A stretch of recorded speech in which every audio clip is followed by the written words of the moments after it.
Hello, Clarice.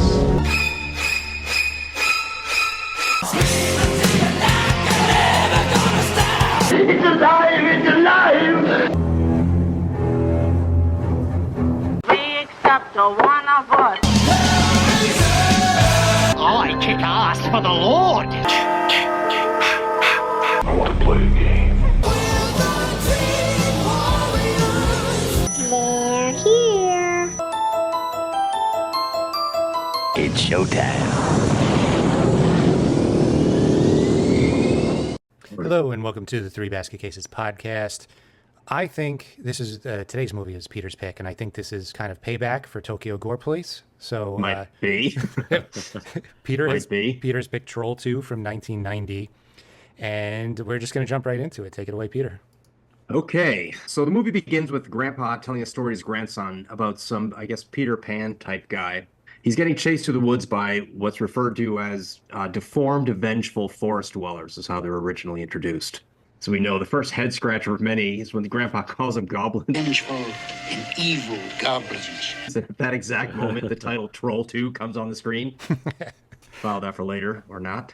So Peter trips and sees a beautiful woman in front of him, or does he? And that lady has the fakest freckles painted on her face for some reason. Yeah, she got 60 giant freckles right on her cheek. What was going on with the guy's forehead? Was it like cut open with fake stitches? What was going on there?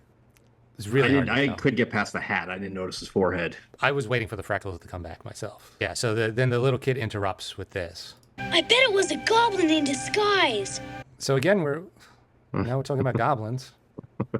Well, Joshua was correct. Just as the goblins feed their prey some green goo type thing, the victim sweats green tree sap and or chlorophyll, and then turns into a plant-man hybrid, which the goblin uses as food. So That's a real sentence that was just said. yeah, and our story is locked and loaded, and we're ready to go with that. Grandpa Let's go. Seth really gave me some Grandpa from Silent Night, Deadly Night vibes in the scene. Oh, I was actually thinking Never-Ending Story, but I think both work. The way he was initially he was almost sinister, the way he was telling this goblin story. See, I was thinking Princess Bride because it was like an old guy reading a book to a kid. Right, but then the kid asks a single question. The grandpa's like, shut up, listen, be quiet, I said that. Yeah. It's got zero patience for the kid at all. That's true. So the mom comes into the room and we realize Grandpa died and is a figment of the kid's imagination. And then he asks if goblins are real. But the more interesting thing here is the mom's lifeless eyes. Complete lack of any emotion or any human emotion at all. She's also never looking where she's supposed to be looking. She delivers every line like she stumbled out of some 30-year bunker hostage situation. Well, she doesn't know how to handle what's in front of her. Here's one of the lines. Grandpa Seth has been gone for more than 6 months now. You were at the funeral, and I know it was very difficult for you. It was also very difficult for your father, and for Holly, and for me, his daughter. Thank you for clearing that up for me, his daughter. She might be my favorite, but I'm also a little afraid of her. She looks nuts. Yeah, and then it's confirmed in the documentary. Yeah, this movie's so bad they did a documentary on it, and they go to her house, and yes, she is nuts. She's Yeah, bad. this movie is comparable to Casablanca. Right. And my favorite thing is one of the cast members we'll get into later actually came out of a mental hospital to film his scene, and he isn't half as crazy as she is. Right. Yeah, yep. They go to her after 18 years, and I guess the dad from the movie hasn't kept in touch with anybody. He's like, oh, you've been acting lately? And she's like, not in the past year. You look at her IMDb, she made one movie like a week after this, and then nothing for the rest of her life. And she's like making the calls just stopped like 18 years later. Right. And then she has a sign on her door and it's about 15 sentences about not trespassing. It's like that guy that says I'm in between jobs. Yeah. That's a 5-year gap in your resume. Guy's been living on his mom's couch since he was 13. Do we have the other line that she says at the bed? Because that's kind of my favorite. That's enough. Try to go to sleep. We're going on a vacation tomorrow. A month in the country will do us all good. That was God, there's nothing there. There's nothing there. She's so empty. That might have been the best delivered line she did all movie, too. God, I love her, though. All right, so she walks downstairs to join her husband, but not before. I don't know if I might have something for you that you did not notice, but she walks past a family portrait on the wall in the living room. Did you guys notice this? No. No. it's a family that's not their family.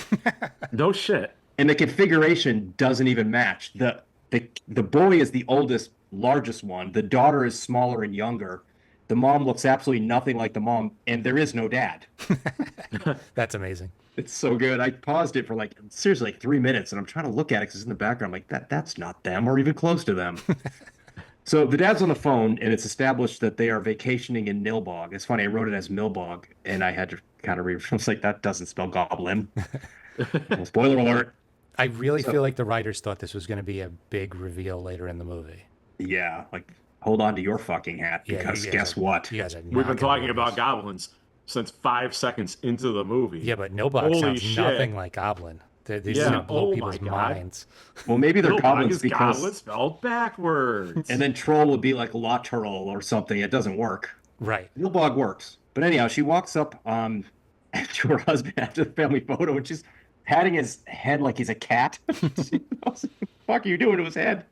And she sits next to him, and you kind of watch her die a little bit more inside. And then she says this. Michael, Yeah. who are the goblins? Where did she even get that from? The kid? Yeah, and the thing is, though, too, you got to watch this on YouTube because what makes it is the look on her face when she delivers that line. There's just no one is home. It's unbelievable. But the thing is, why would she be asking him, who are the goblins? She is Grandpa Seth's daughter. Therefore, she should have more knowledge about the goblins than her husband. Well, she's... Or arguably none, because what are they even doing? Like the goblins? Who are the goblins? I don't fucking know, but I mean, if Grandpa Seth is telling these stories to Joshua, you would reasonably surmise that he has told them to his daughter. Well, also, I mean, the kid had a nightmare. I didn't say I had a nightmare and the boogeyman's after me, and then my mom went up to my dad and go, "Who's the boogeyman?" Right. Who's the troll under my bed? Yeah. So the next scene, we got the teenage daughter who is lifting weights. I mean, I could probably spend an hour discussing her room.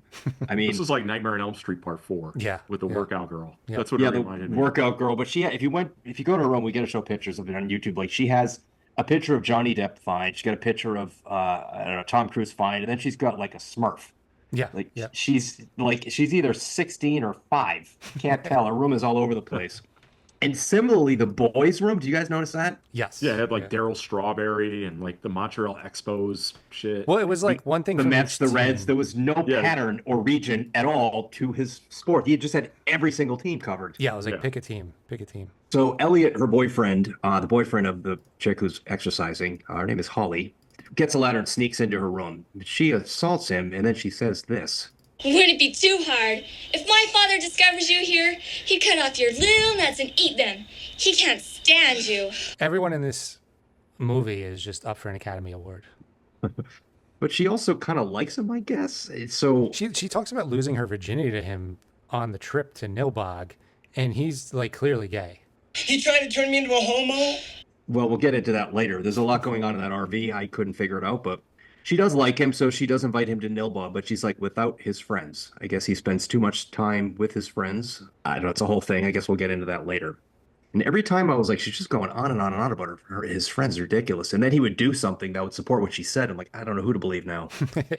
So the actress was uncomfortable with the whole like eat your nuts line. Yeah. So basically her and the Elliot character said, let's try to work out a line that makes more sense, something that we would say. And they went to the director with a bunch of options. And the director's like, no, I know how American teenagers talk. They did not change one line. It was all verbatim. They said, you read it, every line, nothing changes. And ironically, there probably isn't a person alive who knows less about American teenagers, but we'll get into that a little bit later. Yeah, we didn't mention the director is Italian, and only the main cast members are American, and like all the side characters are from Italy. So there was a big language gap. Yeah, I got a little bit on that a little bit later. So anyhow, Elliot doesn't show up, and they're off to Nilbog on vacation. Because he's hanging with his bros. He's hanging with the bros. They'll be there soon.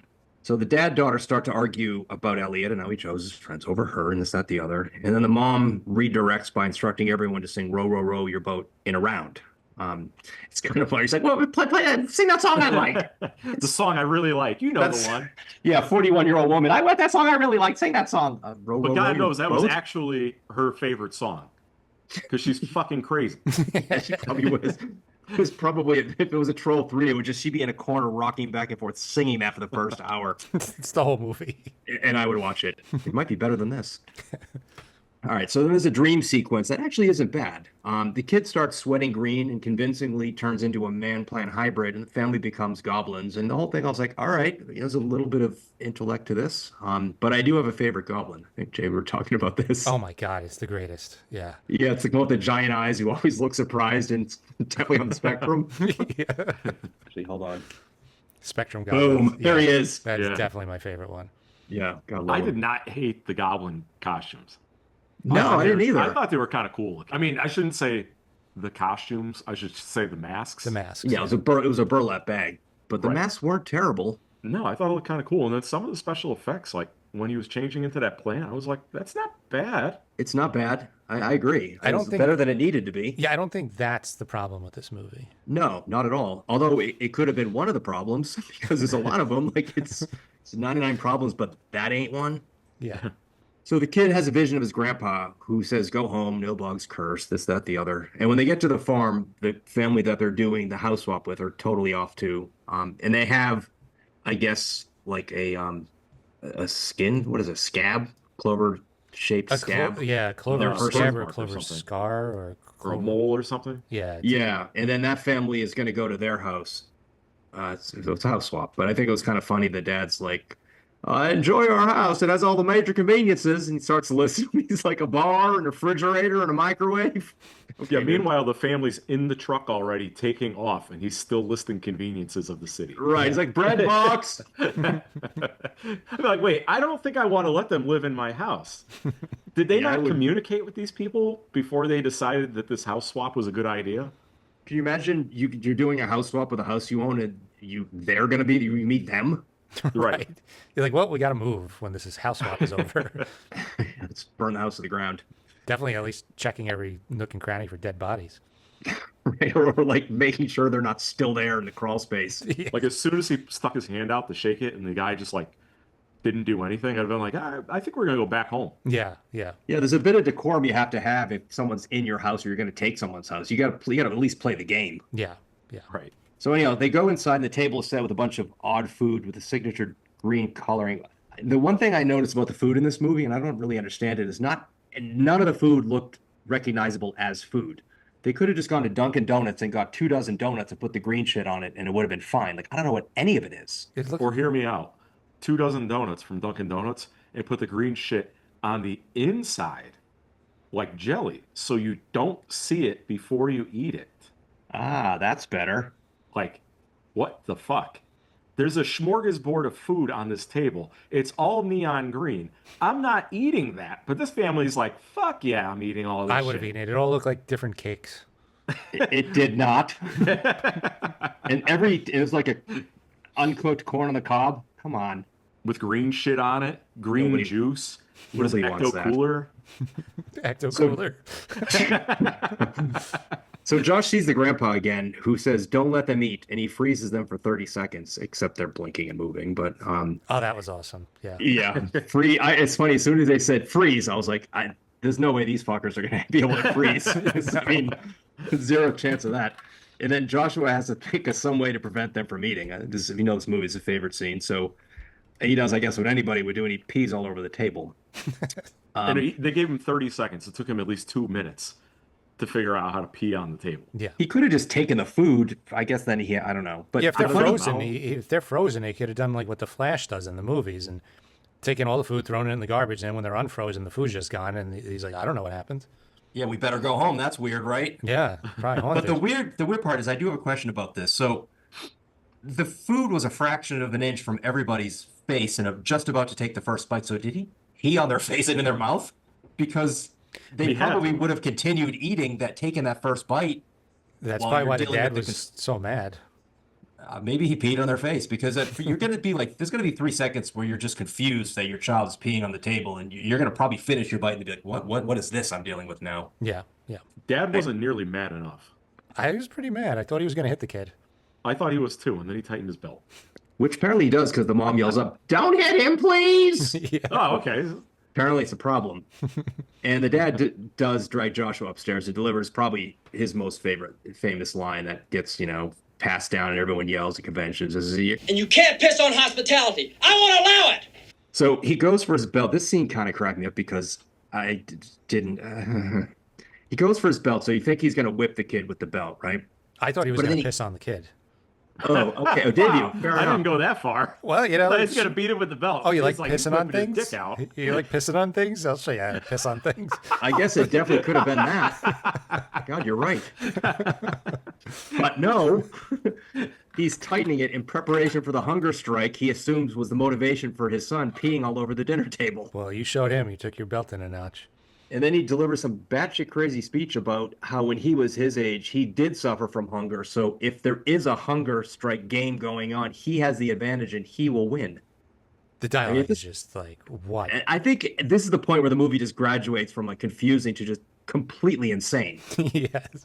And I kind of love it. So we cut to Elliot and his friends who have rented an RV and they're going to go to Nilbog so Elliot can be with Holly. But he's got to bring his bros. Got to bring his bros. He somehow missed the hose over bros subplot that takes up half of this friggin' movie. At this point, did you see the movie they were watching? It looked pretty interesting. Yeah, it seemed like some B-grade schlock. I was going to look it up, but I didn't. It's people. Do you know what it is? Yeah, it's called Grunt. Okay. From 1983. I didn't look up the synopsis, but it intrigued me enough to look up the name of the movie. Oh, good for you. I was going to do that, and I didn't. Is it a comedy or horror? Do you know? It looked like it was like a 50s style horror where it's supposed to be horror, but it's not scary at all. Yeah, in the same vein that this is a horror. Right. But anyhow. A tribe of primitive men worship an egg, which when struck by lightning has acquired magic powers. A rival tribe succeeds in stealing the egg. Sounds great. I mean, nothing about that sounds interesting in the slightest. I don't know. Who's got the next movie pick? Oh, God. So anyhow, one of the friends, I guess his name is Arnold, the short kid, the weirdly short kid. I don't know why. You got kids like 4 feet tall. Yeah, he's maybe an inch taller than a midget. Yeah. He goes outside the RV and he sees a woman in the woods and she looks like she's been assaulted and is running from her alleged attacker. So he charges her and tackles her to the ground. Yeah. For whatever reason. She asks if he's human and they encounter the goblins. So Arnold sees the goblins and his reactions are just completely wrong. I mean, he's like, you tell me, you better go on your way now. Don't let me tell you twice. Yeah, it's like an army of goblins. He's like, oh, right. I'll beat you. Are you not seeing the same thing? Do you think they're, what does he call them, a dwarf or something? I don't know, but he's like the same height as the goblins. It doesn't register as odd to him. So one throws a spear and they run off and hide in some meeting house. The interior of this house is my dream home. I always wanted to renovate a church or town hall, but the woman who lives in the house is Credence Leonore Gielgud. And my God, what a treat is she. She comes in super hot and is off the hook the entire time. Do we have something from this? Yeah. Allow me to introduce myself. I am Credence Leonore Gielgud of ancient Druid origins. My ancestors came from Stonehenge. And if you're wondering, yes, she talks that slow the entire movie. She looks like someone overacting an orgasm, and she just does that. Her face is just insane. Yeah. And, and it's kind of like up to this point, up to this point, your jaw's already dropped because the acting is so bad you can't believe it. And then she just comes in and you're like, you have to unhinge your jaw so it can drop further because you can't. It's like the woman in the Microwave Massacre. I mean, who's a better actress, actually? Her or the Microwave Massacre lady? Her. She's a better actress? Yes. Who is? Ellen Credence Leonore Gielgud or yes, the Microwave Massacre? Gielgud, yes. You think she's a better actress than the Microwave Massacre lady? Yes. Okay, I would say she's far worse. Wow. I think she was trying to be campy. Okay. I'm gonna go with equal on different levels. Because I mean, later in the movie, she did an okay job. Okay. What, when she was hot? Yeah. Okay. Yeah, that was good. It distracted me from her shitty acting. I was like, oh, I'll eat that corn. What do you mean when she combed her hair and brushed her teeth? Yeah. All right, so she gives the smoking stein to the two kids, and the chick drinks it and does the whole bleeding green thing until she turns into a pile of goo for the goblins to eat. But some of the people turn into half plant, half man, and some of them turn into just a pile of green goo. I guess that's just the And deal. some of them just sweat green and for hours. And then die. Yeah, there's no rhyme or reason. Anyhow, the dude watching this, he's forced to watch, and he delivers probably the most famous line of the movie. Well, there's a reason for it. Here it is. They're eating her! And then they're going to eat me! Oh my God!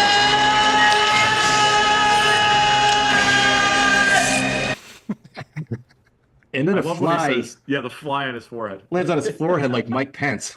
So They're like, yeah, Right. no need to read. That was perfect. No need to reshoot that. We'll just leave the Yeah. fly in. Yeah, you nailed it. It's a super close up too. Yeah. But the thing that kind of bothers me the most about this is this woman she's hilarious. But did you notice that every time she says a word, she adds like 7 or 8 syllables to it? Yeah, she's trying to stretch out her diet. She was kind of like, oh, I have 5 minutes of screen time. I'm stretching this to 10. Right. Like when she comes, the goblins are going to eat the green goo. She calls to her goblin. She's like, come and make yourself comfortable. I feel like she's trying to do a Transylvanian accent like Dracula.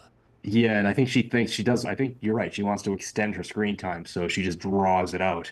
But I think she's also trying to do like a Bela Lugosi Dracula type of thing. Yeah. Oh, maybe. Yeah. I can She's see a that. total hack. Just kidding. I love her. All right. So now it cuts to the daughter dancing in front of a mirror. And if you remember, this made my list of most unintentionally funny moments in a horror movie. It was the most inexplicable scene maybe in movie history. There's no rhyme or reason to why this happened. And apparently she was a cheerleader, so she just improvised it. But I think this is probably why people love this movie that do love it. I mean, every scene is sort of like equal parts bad, funny, but also confusing. Yeah. I mean, there isn't a moment where any one or all three of these things aren't front and center.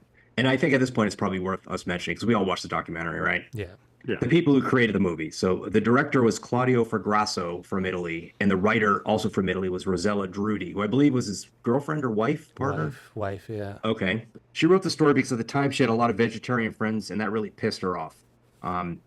She wanted to create a story of a vampire movie, but with vegetarians as the villain. And she calls the movie a ferocious analysis of today's society. What he said about the movie, he called it, quote, an important film dealing with the issues of family, life, death, and eating. I mean, if you watch the documentary, there's no shortage of delusion or insanity. It can't possibly be this delusional. He Or are their is. heads that far up their ass? And the editor says the movie didn't do well because it was ahead of its time and people weren't prepared for it. Then he claims that Troll 2 paved the way for Harry Potter. First of all, the dad in Troll 1 was named Harry Potter. Okay. And maybe Troll 2 has no connection to Harry Potter. Nothing. But I think the last thing I'll say about it is I thought it was interesting how the director, the movie became, a cult hit 17 years later. So the director goes to like Los Angeles in the 2000s and he goes to a screening and he just didn't know what to do with being kind of like the object of ironic fandom. Mm-hmm. So, they laugh at the parts that are funny, but they laugh at the parts that aren't funny. They laugh at whole movie funny. He was so insulted. You made a shitty movie, guy. You made a really shitty fucking movie. He didn't see it that way. And people love it. Do you know how much it made at the box office? How much? Well, zero? Close. $1,960. It actually was really, I thought it was straight to VHS. According to a Box Office Mojo, it made 1960. Yeah, that's true. It didn't. It went right to VHS. So I don't know how they got 1960. Maybe one guy rented out a theater. I don't know. Yeah, maybe they had to. Actually, maybe when the thing came out, they had a screening of it years later, or maybe they had to have a qualifying run for the Academy Awards. Yeah, exactly. They had to have it on X amount of screens. Right, to be qualified. Right. Anyhow, the dance sequence ends, and she sees a vision of the grandfather in the mirror. So the kid now, the brother isn't the only one who's having the vision. So he came for Joshua, but he went to the wrong room, and he says he still has to learn the layout of the house. Meanwhile, he could just appear wherever Joshua is on any road, outside the window, but he can't figure out the rooms. Yeah, he appeared on the side of the road like earlier in the movie. Right, and then he appeared right outside the kitchen window. And he's complaining about the house. Imagine if, like, they did that in The Conjuring, like one of the demons kind of showed up in the wrong place. I kind of wish they would. Yeah, and he's like, "Oh, my bad, sorry, you're." So Annabelle's just like sitting in the wrong house, and they're on vacation, and nobody comes home. Right, she's in the wrong bathroom or something, or she kind of gets locked in the broom closet. It's like Andrew Dice Clay's fucking bedroom. Annabelle doll shows up. Right, starts tapping her. Hickory dickory dock. So now another one of Elliot's friends from the RV is kind of walking into town. He wants to go grocery shopping, and he's getting a ride from Sheriff Gene Freak. Yep. This guy introduces himself with a straight face. You guys got like 2 lines, and they gave him that name. Awesome as that. And he gives him a green sandwich, which the dude, I think his name is Brent, right? He kind of just eats it, which is crazy. Like it's just 2 pieces of bread with lops of green in it. Like even if it wasn't Nilbog, you would definitely get sick from eating that. Yeah. He starts to, as he does, he starts to sweat and he walks into the grocery store. So the actor playing the grocery store clerk came that day from a mental hospital. I'm not kidding. Well, you guys saw the documentary, right? They gave him the day off and he went to audition and he got the part. And what was interesting is he claimed he was stoned out of his mind the whole time to regulate the demons of what was in his head, apparently. And later he said he didn't know what he was doing, where he was, what was going on, what the movie was about, and said, quote, I wasn't acting. I was truly just disturbed during the entire process. He also said he hated the little kid and wanted to kill him. Yeah, I forgot he said that too. Yeah, But why? Shocked by why? What did the kid do? The most shocking part about this movie is that they had auditions. I want to see the people who failed these auditions. Although the guy who's supposed to play the grocery store clerk just didn't show up that day. Yeah, but like the whole family, like there were worse people that auditioned. Right, the mom. That woman doesn't look dead enough inside, so let's not use her for the role of mom. Yeah, the mom. Right. I mean, look at her face. Yeah, look at her face in the fourth window. My she God. looks dead. She looks dead. I don't get doll's eyes like Jaws. I don't get how these people all won their auditions. So this actually next is probably my favorite scene in the entire movie because it's got my 2 favorite people. So Credence goes to the Waits house with a green pie looking thing or whatever price it would be, and she has an exchange with the mom, and it's so good. Do we have that? Yeah. So to set it up, she's already in the house. She doesn't knock at the front door. She's just in their kitchen. So, and then this happens. Good morning. I am your neighbor. I am Credence Leonor Gilgold. Good morning. They're just like, walk out of my house. Good morning. It's magic. They're in 2 different movies. Get out of my house. She's what are you doing She's here? definitely doing a Bela Lugosi. And then 1,000%. the best thing is then the daughter pops in and Credence says, oh, she looks appetizing. And then the mom's like, what? I don't know about that. So then she kind of covers it up by going, oh, I meant provocative. That's worse. Yeah.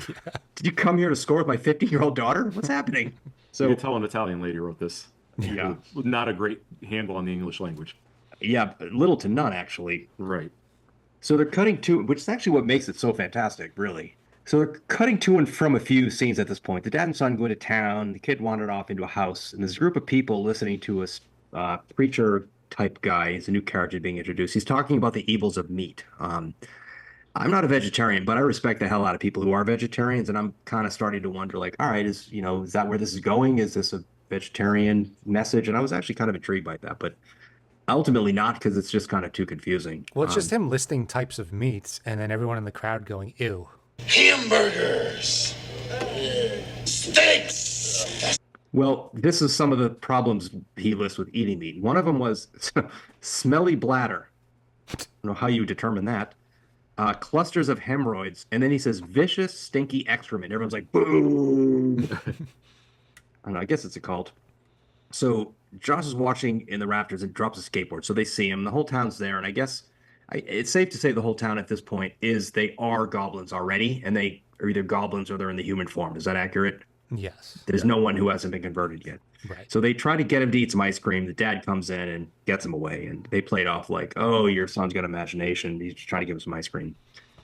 And then they're heading back. And they run into Holly, who's going to our Elliot's RV to kind of speak to him.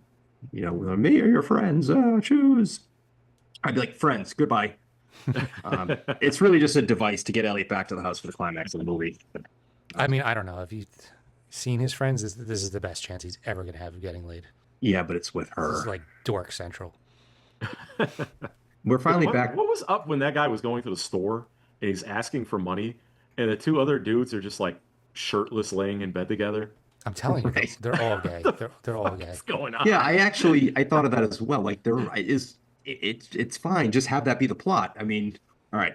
So we finally cut back to Brent. He's the dude who went into the grocery store with, I guess, the bandana and the yellow shirt. Actually, the 2 yellow shirts, because he had a yellow shirt and then he I don't know, he lost it or something, and the production's like, go buy yourself another yellow shirt. And he did, but it's not the same one. So he's wearing a different yellow shirt for the second half of the movie.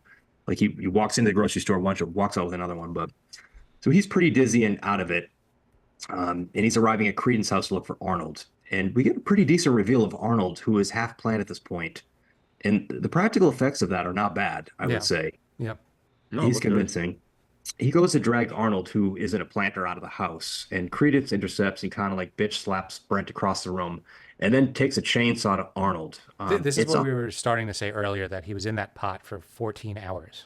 Yeah, and it's funny too because he started to complain it was a mouthpiece to the plant, and the director said he put the mouthpiece back on the plant so that the kid couldn't complain or say anything. So he's sitting there with a mouthpiece in his mouth in a planter with this shit on himself for 14 hours. I think the director was probably a total asshole now. Yeah. Like they couldn't have just laid him down for a few. Right. Like put him on his side or on a bed or something like that to make him a little more comfortable. Seriously. No. But then after he throws him in a bed, she takes a chainsaw to him. And it's off camera. She says, it'll tickle. And then he starts laughing and she's hitting him up with a chainsaw. I mean, it's not the most confused I've been in this movie, but it's not the least. What happened with that? I guess he's turned into a tree, so she's trimming him. Yeah, she's just pruning him. Yeah. Trees don't feel pain.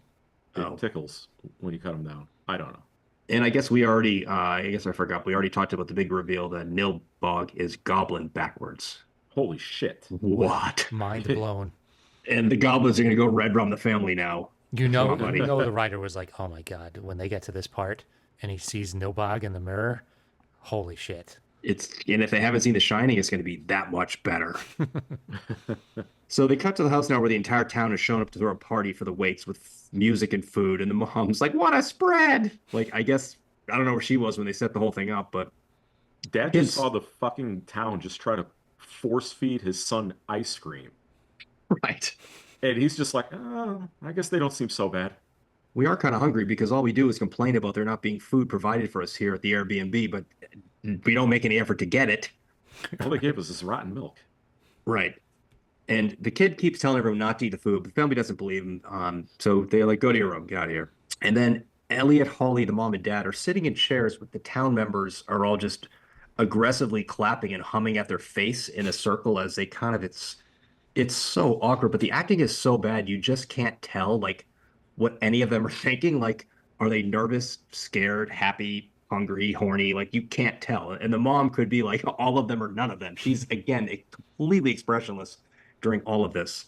I don't think she had one expression the whole movie. No, it's unbelievable. It's almost incredible. It's I've never seen. You would think like, okay, maybe the wrong expression, but no expression is. You can't even call her a bad actor because she didn't emote a thing. Right. So the grandpa meets up with the kid and they decide to start a fire to distract the family from eating the spread. I guess he didn't have to pee. Right. There should have been a scene when the town is dancing and clapping and the kid's just chugging water. Right. Or he decides to take a dump or just sort of like starts masturbating all over the buffet. Well, going back to the mom really quick, you know what's funny about her please. acting is in that documentary, she stated, it wasn't even like acting. She was just acting normally, the way she normally would. And oh, God, she's probably right. It makes complete sense if you watch a documentary. Yeah, wow, you're right. She also equated the movie to Casablanca, so. Right. She did. And another movie, another movie of that ilk. She said, well, and then her reasoning is, well, we had people who were dealing with something as well. What'd she say? It's like movies that Humphrey Bogart and there was another female actress that she had mentioned. Yeah. She equated the dad in this family to Humphrey Bogart. Yeah, and she had the loosest connection. Like, well, they had a situation they were dealing with, and we did too. Ma'am, have you never seen a movie before? Like, things happen. I don't think she has. She might not have. There were people that had situations that were dealing with their situations and situational experiences. Similar to us. You just described the movie. All right, so now we got Bells. He's the preacher dude, the guy with the black hair, looks like Grizzly Adams. He intercepts the fire planks. I guess the grandpa, that's how they were going to distract. And the grandpa pulls out a Molotov cocktail. Yes. And says, use this. And then the Bells guy tells grandpa to go back to hell. And Joshua was like, were you in hell? The grandpa says, no, but he knows a trick that someone that was in hell taught him sir, what are you? Yeah, like at first he's like an image in a mirror, and then He was he's a like, harmless apparition. I'm like, I can roll with that. That's fine. right, and then he's literally handing physical Molotov cocktails to an 8-year-old. And you had a relationship with someone from hell, and they mentored you. Molotov cocktails that he had to have made appear. Yeah, like he. How? I do remember Frank does have a problem with ghosts creating real things that they can use, and I don't disagree. Yeah, what the fuck? Do we have a sound of this guy catching on fire? Because it's a lot. Yes, it's a completely different audio track. So the priest gets hit with the Molotov cocktail, and then he doesn't get hit. The grandpa snaps his fingers and makes a bolt of lightning hit the Molotov cocktail. That's the trick he learned in hell, Jay. Yeah. Okay, well, this is what happens. Jesus.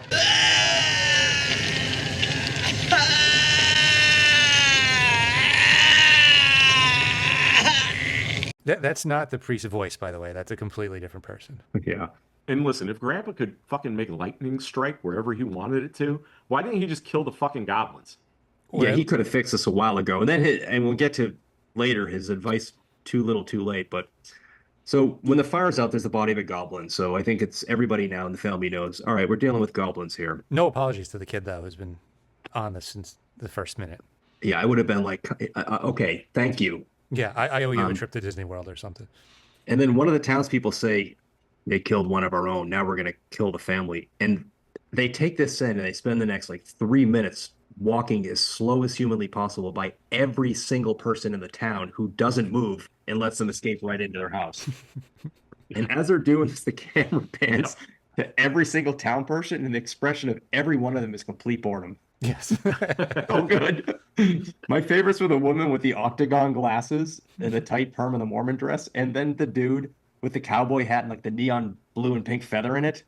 Every one of the town members were gold. It was like that scene from Funhouse with the exotic dancers where just everybody in the crowd was weird. Yeah, it actually did remind me of that. Did the Funhouse recently. So the town people have the house surrounded, and they're making some pretty bold threats. I think we have a few of these, yeah? Yeah, here's the first threat. There's sandwiches for tonight in here. It will go easier if you eat them. You'll make our work easier. Otherwise, we'll be forced to kill you violently. So they're just literally going to wait all night and hope they eat the sandwiches instead of just ending this immediately. Instead of just walking in the house. Yeah. And the second threat, maybe you guys can clear it up. This one, I don't understand it. Well, by the way, just to preface it, this is from the grocery store owner who just stumbled out of a mental hospital to film that day. So maybe this is the one thing that was ad-libbed. Maybe his line should have been, "We have you surrounded, come out." But instead he says this. Oh, yeah, maybe he just made up whatever was in his crazy head. Because this is. I think so. It would be a shame. The blood would mix with the meat, and we'd have to put them in vinegar for the whole night. What? Sir? What would vinegar have to do with that? And are you putting the meat in the vinegar or the blood? I don't know what's happening. And by the way, it's like a serial killer. If you have Leatherface going and attacking someone, then complaining about what he has to do. Right. Well, now I have to clean the meat hook because I don't want to get infected the body of the other one previous in this one. Now I have to go do that. just kill me. So we cut to Credence, who had a scene which I kind of skipped over where she became sexy. And she's going to go visit the last remaining friend of Elliot in the RV. She looked like Stevie Nicks. Yeah, she did actually. She shows up on the TV dancing. I'll say seductively, right? I mean, I enjoyed it. Yeah, she's walking towards the RV. She's got an ear of corn, as you might. I'm like, what are you going to do with that corn? Yeah, I don't know if I like where my head is going with that immediately, but I don't like that my head immediately went there. Yeah, but I'm not going to run away yet. I'll hear you out. I would have let her in. Yeah. Yeah, she looked fine. I'm like, yeah. She says, "Come outside, I'm real." And the music playing during this entire scene is completely insane. I don't know if we'll probably blast it at some point. It goes on forever. It's like someone forgot to turn it off. It's blasting out the dialogue. It's drowning out everything. It just doesn't end. Of course. When it does, I guess we have probably the most awkward corn on the cob sex scene in film history. Safe to say, at least top 5. Yeah. Oh, yeah. Basically, might be the only one in film history. I think so. Unfortunately, I guess they make out they each take a side of a uncooked corn on the cob, and then I guess the chemistry between them is so hot that it becomes popcorn. I Which think was that shown this by is just popcorn being thrown at them. right. And Yeah, like- it's not coming from the corn. And like 40 times as much popcorn as 1 ear of corn would make. Yeah, but I And think the this. corn didn't have any green shit on it, so what was going on? Yeah, I don't know. I think she just wanted. She was just horny, and she's like, you know what? I'm gonna kill you later, but I'm gonna hit this for now. Right. Good I for think you. this may have been an intentional attempt at a comedy in this movie, though. And Yes. I think they're like, we're going to do something funny. We've been, let's lighten the mood a little bit. All Yeah. the tension we're creating. I think maybe in Italian humor, that was like the funniest shit. It wasn't bad. I mean, so anyhow, back at the house, they decide they have to have a seance to get Grandpa. Grandpa tells them they have to destroy the sacred stone to defeat the goblins. The stone from Stonehenge, mind you. Yeah, that's just in yeah. her living room. So we've got a good Halloween 3 crossover here. Yep. How did they get the stone from Stonehenge in Halloween 3? How did she get it? Are the goblins related to the fucking robots? And Are there any stones left at Stonehenge? Because everybody seems to have one. everybody's taking them, yeah. And why is her Stonehenge made out of paper mache? So then, Joshua appears to turn into a goblin. The rest of the goblins have entered the house, and it's just chaos now. They've cracked in. They're in there. So, but what's funny is, the people playing the goblins said they had no idea what the movie was about, and most of the time they didn't even know what they were supposed to do or where they were supposed to be. There was, as we said earlier, a massive language barrier because a lot of the bunch of filmmakers goblin people just running around a house. they're roaming. Well, there's a great scene right after where the family, they go up the hall stairs, right? And the whole family minus Joshua are on the stairs, and 2 goblins jump out of the door and then chase them down the hall. And at the end of the hall, there's like a lone goblin who clearly wasn't supposed to be in the shot at all. So he kind of looks, he's sort of confused. He notices he's on camera and he casually walks into a room off camera. I missed that. Oh, it's so good. Also, Joshua didn't turn into a goblin. He wakes up and he's in Credence's house and gets attacked by a goblin. And the grandpa shows up and like fucking cold cocks the goblin in the face, which I thought was outstanding. I mean, it was a good shot, but like now the he's a physical form now. Yeah, but it was a great punch. It was. Yep. And then he hands him a backpack and says he can only take out the contents when he really needs to. But now isn't a good time? I mean, when?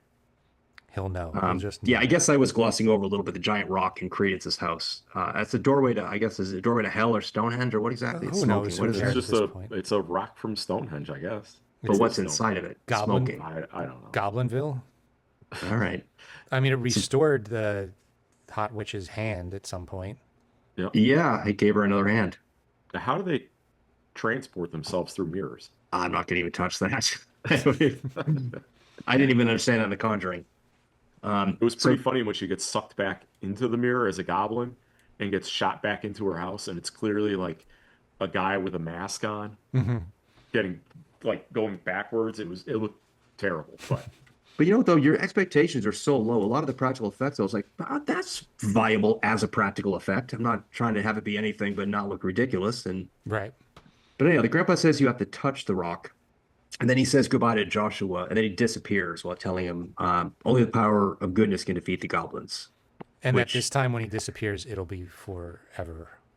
Yeah, it was a little sad. But I guess also the power of goodness has to coordinate with touching the rock. It's not clear, but that's what I've ascertained. There was just a from lot it. of random rules. Like I could freeze time, but for 5 seconds, and I'm going to disappear, but this time it's real. And like, I don't Right. know. None of it made sense. He just announced, these are the rules in this scene. Right, and then he's like, "Oh, we got to defeat the goblins. You need goodness."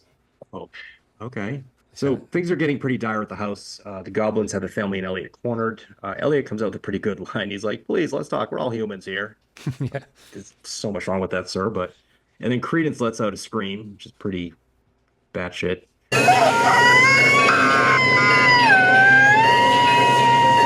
And one of the goblins says, "Arquid is calling us," and they disappear. So the goblins and Credence are together now, and they attack Joshua, who decides it's a good time to check the backpack, where he sees, quote, a double-decker bologna sandwich, which is basically 2 pieces of bread with like 28 pieces of bologna on it. Yeah, it wasn't a double-decker sandwich, and it was like a whole package of bologna in between 2 pieces of bread. I mean, a double-decker would suggest that you have bread, a meat, another thing of bread, and a meat, and then bread, correct? Correct. That's not what that was. No, it was a whole thing of Oscar Mayer bologna shoved between two pieces of Wonder Bread. Yes. Right. They basically took the entire package and were like, just put it all in there. This is our finale. Use it all. The kid couldn't even bite into it. Yeah, no spare no expense for our finale. Use the whole thing of bologna. So he eats it and everybody recoils. The family bursts in. They put their hands on the rock together and embody the power of goodness. And all the goblins, I guess, they start to vomit and bleed green substances. They get jolted around by that lightning trick again that the grandpa did. I don't know what that is, but that's probably the weakest effect movie, and they all vanish for now. So they head back to town. The dad goes into the office, and Holly and Elliot go to his place, and the mom and Joshua head into the house. Josh goes to his room where he starts to hear kind of like whispers and creepy things. So you're like, oh, it's not over yet, I don't think. I like how Elliot isn't going to go tell his friend's parents that they're dead. Right. He's like, I'm gonna go home now. So he starts to hear whispers and he goes to the kitchen and he discovers the trolls are back, and then he says this. They're eating my mom. They're eating my mom. And they were. And to which the goblins replied, do you want some, Joshua? He lets out a pretty good scream and it ends. There's Troll 2. When he's screaming, Mommy, I was like the mom in the movie made reference to it in the documentary about how good it was, and that's the only thing I agree with her on. Yeah.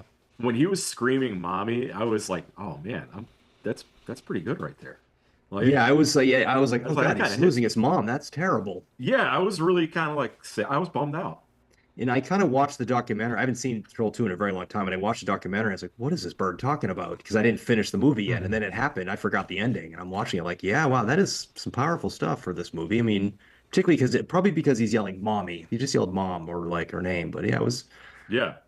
I'm not going to call it a banger of an ending, but it had some impact a little bit. God, I hate that plot twist. It's just that they're alive. It just makes no sense. It's like, it's not a twist if it's illogical and just like the goblins just warp to her house and they're not dead, and like that's not like a twist. That's just like random. Just forget everything that happened in the movie, and now this is happening. Yeah. Well, on top of that, they go into the house and she pulls out a tray, an apple. No, a whole thing of apples, like a whole tray of apples or a bucket of apples. Yeah, it's a giant bowl of apples that was in the refrigerator. Yeah, a giant bowl of apples. It's their refrigerator. Where did the apples come from? They're all filled with green shit. Obviously, nobody went out and bought these apples while they were away. Oh, I didn't. They would have remembered that the apples were there. Wait, the apples had green stuff in them? Yes. I didn't see that. I didn't see that. Yeah, either. when they went by, when Josh went into the kitchen, you could see the apples had like green shit in them. Oh, I didn't see that. I must have missed that. Yeah, I didn't see that either. Powerful stuff. All right. Body count is 7. Okay. Yeah. Which, it's fine. About average. Yeah, about average for the movies we've done so far. Are you counting the kid who had the yellow shirt who was bitch slapped by Credence, Gielgud, whatever her name was? We don't know what happened to him. She made him drink the shake that was made out of Arnold. So then he died from that. Yeah. Yeah, Okay. I did not I'll count. say that's an off-screen death. I did not count the popcorn guy. Yeah, popcorn guy I did not count. He was alive. Yeah. Yeah, I think that was just a booty call. I don't think. Yeah, he doesn't know anything. He's probably going to vacation in Nilbog again next year. Yeah, seriously. He's the only one that found the unattached females. Right. That was probably his first time. He's like, this town's pretty sweet. I didn't even And have now to put he's any expecting that every time. effort. Yeah. Where's the ear of corn? So corn fetish now. Why not? So I guess I'll go first. Obviously this is not a good movie, but it's one of those. There's so bad it's good, and then there's so bad it's bad, and this kind of leans toward the so bad it's good. Like you're laughing a lot because the acting is so bad, and it's so bad it's funny. Like I've seen movies where acting's bad and it just sucks.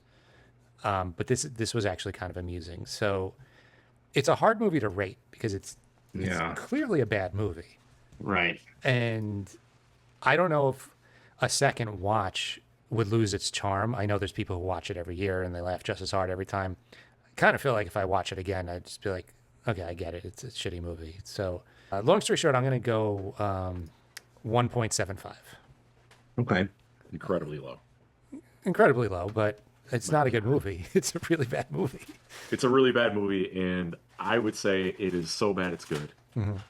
Not a movie I'll watch every year, but totally abusing. And you could tell that they cared, like the director cared, Mm-hmm. and the writer cared. Yeah. Like they gave a shit. They thought they were making a good movie, Yeah. and it sucked. Yeah. And like you were saying, Jay, there's movies that are so bad and the acting is so bad, but you know it's just that it's shit. Like the director didn't take it seriously. Nobody took the movie seriously. It's just fucking bad. Or they're trying to make it like that. Like Thanksgiving 3 was like, we're going to make a Troll 2. Right, and you can't. No, the only way you can can't. make a movie like Troll 2 or The Room is intentionally trying to make something as good as you possibly can and falling on your face. And really believing in it. Yeah. Yeah. Like that director thought he made something good. Yeah. He was legitimately insulted when people were like laughing at not funny parts, and he didn't get it. He didn't get it. So for that, it's so bad it's good. Not a movie I'll watch every year. It's enjoyable. It's definitely a movie you want to watch with friends and have a few drinks. So I'll go 3.25. All right. I agree a little bit more with Frank than Jay, but I'm not where you're at. I think it is. I think they said in the documentary, there's an authenticity to it, which it is. They were really going for it. It's not like something in Hollywood where it's a shitty movie and they're phoning it in and they're throwing in every lazy plot device because they want people like when this happens and this movie was successful, so let's make it like that because this movie made a lot of money, and it's just, it has none of that garbage in it. It's just they went for it. It's unique. It's the acting is so bad it's good. There's a lot of things like I gotta rate it higher than you, Jay, just because I felt like my jaw just dropped so many times. I was like, you can't possibly say that, like that doesn't exist in life, and why are you doing that? And I just enjoyed the hell out of being confused as shit. So I'm not rating it high, but I'm gonna say, I mean, it's like both a 5 and a 0. So I'm gonna go in the middle and give it a 2.5. Okay. I mean, it's fair. I did not know where to go rating this movie because I got enjoyment out of it. I got more enjoyment out of it than I did like other movies that are better, you know? So yeah, sure. I'm changing it to a 2. That's fine. Okay. Yeah. Nice. Yeah, I mean, if you're like, for me, it's like, for me personally, like I think it's a 4-ish somewhere, but it's really like a 2. Mm-hmm. Yeah. But then, it gets a quarter point because, I don't know, the hot chick with the corn. I did enjoy the hot chick with the corn. Yeah, how do you even think of that? I don't know. That was one of the better hot woman transformations. Yeah, I didn't see that coming. Good job. I didn't see her being that hot. So it's my turn to pick a movie. Okay. I'm going to take us all the way to 2026. Oh boy! Hot off the press. This Okay. movie got a ton of hype, and I want to see what the hype is about. I'm going to go with Obsession. I watched the first 20 minutes of it a couple nights ago. Okay. And I fell asleep as I do because I put movies on way too late. But all right, that was good. Just it's streaming on Peacock. All right, so that's our show. We're 3 Basket Cases on all social media. 3basketcasespodcast@gmail.com if you want to email us. And we'll see you in a couple weeks with Obsession. Goodbye, everybody.